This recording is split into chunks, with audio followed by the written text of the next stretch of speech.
سلام خسته نباشید. ویدیو قبلی رو دیدین؟ اگه ندیدین حتما اون رو نگاه کنیم بعد بیایید سراغ ویدیو امروز، چون دقیقا ادامه اون ویدیوه.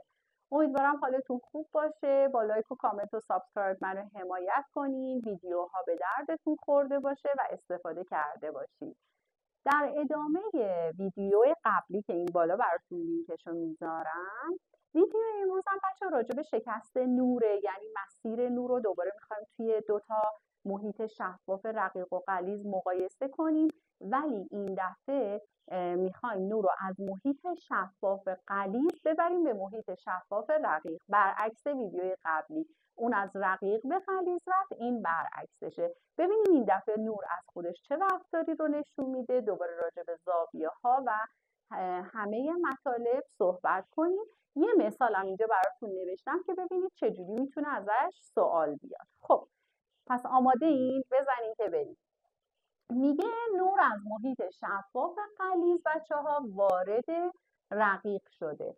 نگاه کنین، براتون این مرز جدایی کشیده شده یا سطح جدا کننده هم بهش میگن. حالا یه ذره پررنگ ترش کنم که واضح تر ببینید. بعد این پرتو تابشه بچه ها. چرا به این میگیم پرتو تابش؟ چون فلشش داره مرز جدایی رو دقیقا به ما نشون میده یا به سمت مرز جداییه. خود سوال گفته محیط اول من غلیظ، محیط دوم من رقیق. هر وقت همچین سوالی بود یا همچین شکلی بود، همیشه ما در نقطه تابش چیکار میکردیم بچه‌ها؟ با خطکش یا بونی یا خط عمودمون که یه خط فرضی هست رو رسم میکنیم. پس این شد خط عمود. این رو دقیق حتما بکشید و دقیقا در نقطه تابش. شماها میدونید الان این زاویه بین پرتو تابش و خط عمودمون میشه زاویه آی یا زاویه تابش. من امتداد پرتو تابش رو بچه‌ها حتما باید رسم کنم تا متوجه بشم که جسمم از خط عمود دورتر شده یا به خط عمود نزدیکتر شده. این خیلی مهمه. امتدادش رو که کشیدید بچه‌ها، چون نور داره از محیط غلیظ میاد به رقیق، اگر یادتون باشه میگفتیم تو محیط غلیظ سرعت پایین تره و تو محیط رقیق سرعت بالاتر، اینجا سرعتش بالا میره. پس پرتو بعد از شکست کمی از خط عمود دورتر میشه. یعنی برای همین اصرار دارم که حتما این امتداده رو بکشید که دورتر شدنش رو به طور دقیق رسم کنید. پس بچه‌ها الان کل این زاویه بین پرتو شکست و خط عمودتون میشه زاویه شکست که با حرف چی نشون میدادیم؟ آر. آفرین، اونایی که یادشونه. و زاویه بین امتداد پرتو تابش و پرتو شکست و اگر یادتون باشه میگفتیم چی بچه‌ها؟ زاویه انحراف. حالا توی این سوال چون نور از خط عمود دور شده، یعنی زاویه من موقع شکست بزرگتر از تابشه، پس زاویه انحراف دیگه فرمولش میشه آر منهای آی. همیشه اینو بزرگه رو منهای کوچیکه میکنن، یا بعضی کتابا بعضی معلم‌ها اینو تو قدر مطلق میذارن، میگن این زاویه هیچ وقت منفی نیست. ما میگیم همیشه بزرگه رو منهای چی کن؟ کوچیکه کن. پس چه اتفاقی افتاد؟ نور از محیط غلیظ که به رقیق رفت، زاویه شکست از زاویه تابش بزرگتر شد. به این دلیل دی مساوی شد با آر منهای آی و نور از خط عمود دورتر شد. این شد مطلب امروزمون. فقط یه نکته‌ای که توی این مثال هست و میخوایم بهش برسیم و بگم قبل از مثال. بچه‌ها ببینید همیشه اون محیطی که پرتو تابش درش وجود داره محیط یکه. شاید مثل این سوال براتون هیچی رو معلوم نکرده باشه. شما از فلشی که به سمت مرز جدایی تشخیص میدید اینجا میشه محیط اول و فلشی که خروج از مرز رو نشون میده میشه محیط دو. پس الان تو این مثال که داره میگه در شکل زیر محیط رقیق و غلیظ و همینطور محیط یک و دو رو برام تعیین کن، زاویه انحراف رو به دست بیار، من میام معلوم میکنم. خب این که مرز جداییمه، این پرتو تابشه. چرا؟ چون فلشش بچه‌ها داره مرز جدایی رو نمایش میده. و این پرتو شکسته چون فلشش خروج از مرز رو داره به من نمایش میده. همیشه گفتیم اولین کاری که میکنیم بعد از پیدا کردن نقطه تابش رسم چی بود بچه ها؟ خط عمود.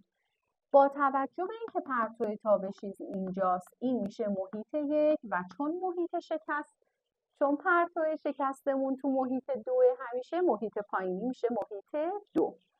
بچه‌ها زاویه هایی که اینجا داریم این آلفاه و این بتاه، چون با مرز جدایی یا سطح جدا کننده زاویه رو به شما داده، اینا هیچ کدوم آی و آر نیستن و شما باید آی و آر رو پیدا کنید.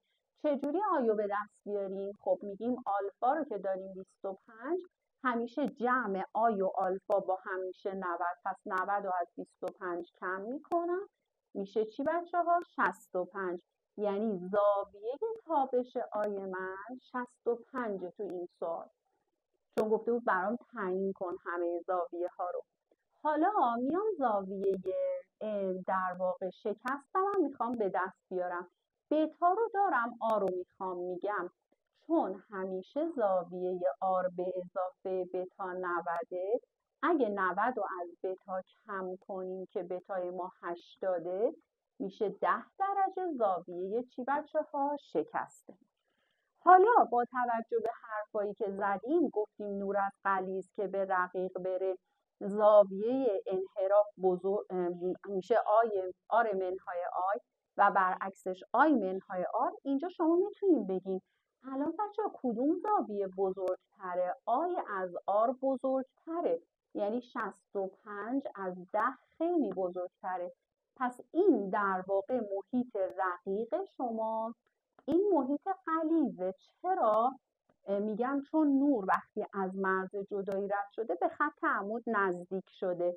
یا بچه ها هر وقتی دید زاویه آی و آر هر کدوم بزرگتر بود، اون زاویه بزرگتره حتما مربوط میشه به محیط رقیق و زاویه کوچیکتر بین آی و آر مربوط میشه به محیط غلیظ. حالا که من میخوام دیو پیدا کنم، زاویه بزرگ آی رو توی این مسئله از آر کم میکنیم، یعنی 65 رو از 10 کم کنیم چقدر این منحرف شده؟ 55 درجه. بخوای تو شکلم نمایش بدید امتداد پرتوتون رو میکشید، میگید زاویه بین امتداد پرتو تابش و پرتو شکست همیشه زاویه انحرافه که در اینجا شد زاویه انحرافمون چقدر بچه ها؟ 55. بچه ها حتما اینو خوب تمرین کنید، شکلش رو بکشید، زاویه ها رو دونه دونه برای خودتون تعیین کنید، این مسئله رو بنویسید، حل کنید، بعد چک کنید ببینید درست حل کردید، خوب ویدیو به دردتون خورده یا نه. امیدوارم که این ویدیو هم مثل قبلی ها مناسب بوده باشه براتون. لایک و کامنت و سابسکرایب فراموشتون نشه. خدا نگهدار. مرسی.